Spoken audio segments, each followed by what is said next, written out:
मंदिर जहां आज भी परशुराम जी का त्रिशूल रूपी फरसा गड़ा हुआ है। आप सभी को मेरा प्रणाम। होप आप सब अच्छे होंगे, सेफ होंगे। और आज हम जानेंगे तांगीनाथ धाम के बारे में, जो झारखंड की राजधानी रांची से तकरीबन 150 किलोमीटर दूर गुमला जिले के डुमरी प्रखंड के लुचुटपाट की पहाड़ियों पर स्थित है। मंदिर को लेकर मान्यता है कि हजारों साल से भगवान शिव का त्रिशूल और उन्हीं के परम भक्त भगवान परशुराम जी का फरसा मौजूद है, जिसे साक्षात भगवान शिव का चमत्कार कहा जाता है। प्राचीन होने के बावजूद इससे जुड़ी एक खास बात यह है कि त्रिशूल और फरसा खुले आसमान के नीचे गड़े होने के बावजूद भी इस पर जंग नहीं लगी है।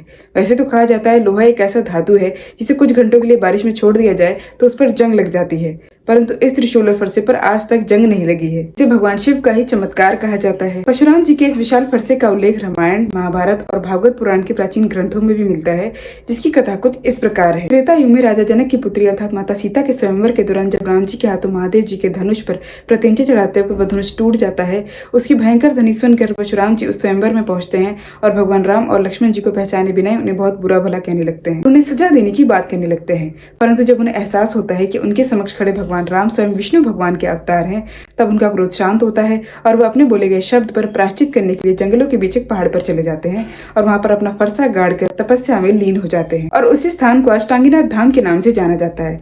कहते हैं फरसों के अलावा इस स्थान पर भगवान परशुराम के पद चिन्ह भी मौजूद हैं। कहा जाता है जो भी व्यक्ति इस फरसे से छेड़छाड़ करने की कोशिश करता है उसे इसका गंभीर परिणाम भुगतना पड़ता है, क्योंकि कहते हैं एक बार लोहार जनजाति के कुछ लोगों ने इस फरसे को जमीन से उखाड़ कर ले जाने की कोशिश की थी, परंतु जब वो इसे नहीं ले जा सके तो उन्होंने इसके ऊपरी भाग को ही काट दिया और हालांकि उसे ले जाने में नाकाम रहे। और उस घटना के बाद से आसपास में रहने वाले लोहार जनजाति के लोगों की एक के बाद एक मौत होने लगी, जिसके बाद उन्होंने वो इलाका ही छोड़ दिया और आज तक इस जनजाति के लोग आसपास के गाँव में तक रहने से घबराते हैं। साल 1984 में धाम में गड़े त्रिशूल रूपी फरसे का रहस्य जानने के लिए खुदाई भी की गई।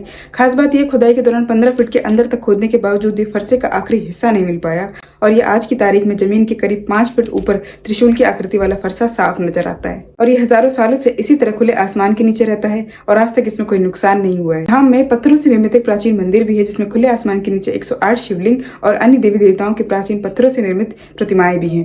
तो क्या भगवान शिव के इतने अद्भुत मंदिर के बारे में आप जानते थे या नहीं? जरूर comments below in comment section. And thank you so much for watching this video. Hope आपको वीडियो पसंद आया होगा। प्लीज लाइक एंड सब्सक्राइब और शेयर भी। और मैं मिलूंगी आपको जल्दी अपनी अगली वीडियो में।